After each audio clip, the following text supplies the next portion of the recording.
Кыргызстанда турак жайга жетүүнү каалагандардын саны көп. Мамлекеттик ипотекалык компанияга 25 000 адам арыз менен кайрылып, анын ичинде 8 000 адам текшерүүдөн өтүп кезек күтүүдө. Бул расмий каттоодон өткөндөр. Ал эми бейрасмий алда канча көп. Мындан улам турак жай менен камсыздайбыз деген кооперативдерге эл эч кандай анализ жасабай агылууда. Турак жай кооперативдерин 18 жашка чыккан 7 адам деле уюшуп ачып алса болгону Юстиция министрлигинен каттоо күбөлүгүн алышат. Алардын финансылык ишмердиги эч кандай көзөмөлгө алынып текшерилбейт.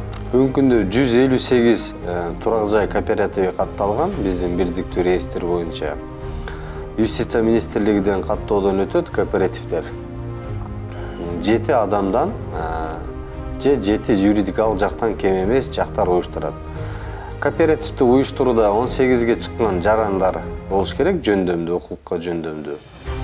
Эми кооперативдер дагы Кыргыз Республикасынын кооперативдер жөнүндө мыйзамына ылайык эки түргө бөлүнөт. Бул коммерциялык кооперативдер, коммерциялык эмес кооперативдер. Ошол сиз суроо берип аткан азыр көйгөй болуп аткан маселелер бул коммерциялык эмес кооператив. Кооперативдер ага мүчө болгон адамдардын ар биринин жоопкерчилигине байланыштуу. Ошондуктан мүчөлөрдүн бири экөө төлөмдү убагында жасабаса, өз убагында төлөм жасаган башка мүчөлөр анын кесепетин тартып, турак жайга убагында жетпей ал тургай турак жайсыз калуу тобокелчилиги жогору. Анын артыдагы адамдар дагы кооператив убада берген мөөнөттө келиш үчүн аркадагыларга да акча каражаты түшүш керек да. Себеби паевый фонддун калыптанышы ошол жерде да. Демек алдыдагы эле бир топ киши бир 2-3 айга төлөбөй койсо, демек артыдагы сүйлөшүлгөн убадаланган айдагы адамдардыкы 2-3 айга аркага жылып кетип атпайбы?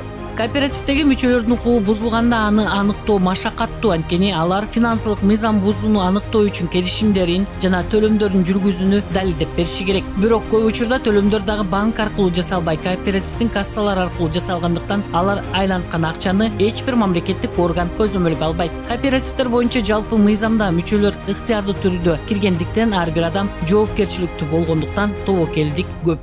Келишимдерге кол коюуда, келишимдерди түзүүдө жарандарды көңүл бурууга чакырам. Ошол мүчөлүк китепчени кабыл алуу, төлөмдөрдү акчаны алып атканда жанагы ачкан бир алардын даректерине, кеңселерине барып, бул кызматкер экен деп баарын эле колуна бере салып же кармата салуудан алыс болуш керек.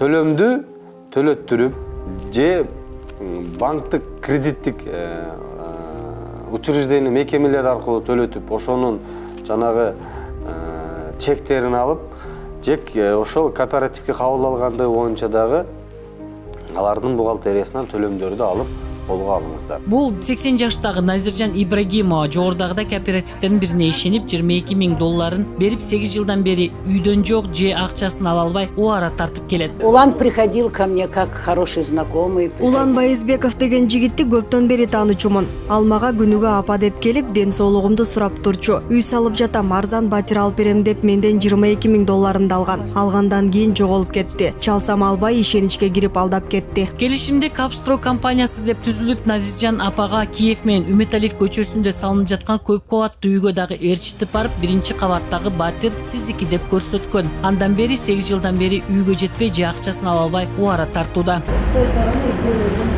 первый квартир. Мы вышли, сделали и пришли, зашли, он говорит, вот эта квартира ваша. Он показал, сказал. Бул жабырлануучу арыз менен кайрылган эмес. Ал Кудайга койгонун айтып, анын жазасы оор болорун эскертти. Бирок Кыргызстанда мыйзамдардын алсыздыгынан, адамдардын финансылык, юридикалык сабатсыздыгынан улам кооперативдер аркылуу алдамчылык күч алууда. Күн сайын анын жаңы форма, механизмдер иштелип чыгып, элди турак жай деп тузакка чалууда. Караколдук мугалим Ихсан кооперативине кезекке туруп, азыр акчасын кайтарып ала албай убара тартууда.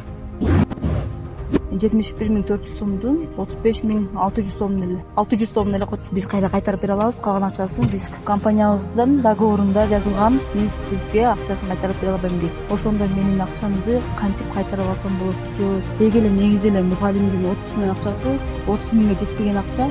Ошол акчамды мен 1 жылдык мемлекеттик өргүмдүн акчасын жедирип атканыма аябай ичимде кандай кылсам болот? Турак жай кооперативине жем болбой мыйзамдуу турак жайга ээ болуу үчүн мамлекеттик ипотекалык компания жарандары үчүн Ак Босого турак жай сактык кредиттик компаниясын ачкан. Мында сизде турак жай барбы, жокпу, кайсыл ишканада иштегениңиз жана өлкөдөн сырткары иштегениңизге карабай турак жайга акча топтоо мүмкүнчүлүгү бар. Болгону паспорт менен келип депозит ачууга жана 8% насыя алууга келишим түзүп, кардар үйдүн 50%-ын топтошу керек. Мисалы 2 миллионго батир алам десе, биздин Ак Босо турак жай сактык кредиттик компаниясы менен депозит ачуу келишими түзөт, договор вклада.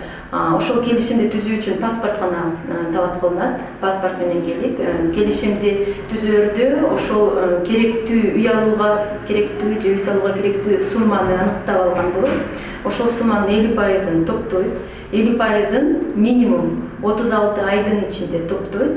Же андан көбүрөөк убакыт топтосо дагы болот, ар кимдин өз мүмкүнчүлүгүнө жараша. Кардар ай сайын төлөнчү сумманы дагы өз кудуретине жараша өзү аныктап төлөйт. Топтолуп жаткан депозитке жылына 3% киреше да кошулат. Толуктап бүткөндөн кийин 50%-ын толуктаса, калган 50%-ын компания 8%-дык чен менен, жылдык чен менен насыя берет. Топтоо учурунда ошол топтоп жаткан суммага 3% жылдык чен менен киреше эсептелинет. Топтогон сумма ошол пайыздык кирешенин суммасы биригип 50%-ын түзгөндө калган 50%-ын биз беребиз. Ак Босого компаниясы Улуттук банктан лицензия алгандыктан күн сайын, жума сайын жана ай сайын отчет берип, бардык мыйзамдар менен корголуп, аманаттарды коргоо системасына дагы кошулган.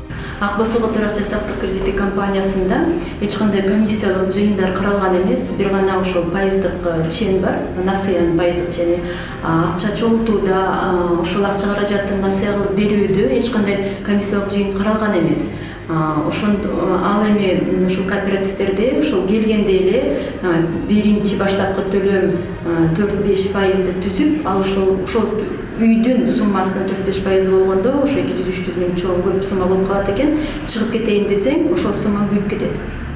Бизде андай суммалар каралган эмес. Бизде ошол жанагы бардык салган адамдын бардык чогултам деп чогулткан суммалары, топтогон суммалары бардыгы өзүнүн атына түшөт. Жана ошол чогултуп аткан биздин кардардын өзүнүн акча каражаты болуп саналат. Программада экинчи тараптар менен байланышууга мүмкүнчүлүк болгон жок. Эгерде программадан кийин экинчи тарап биз менен байланышууга чыкса, эфир берүүгө даярбыз.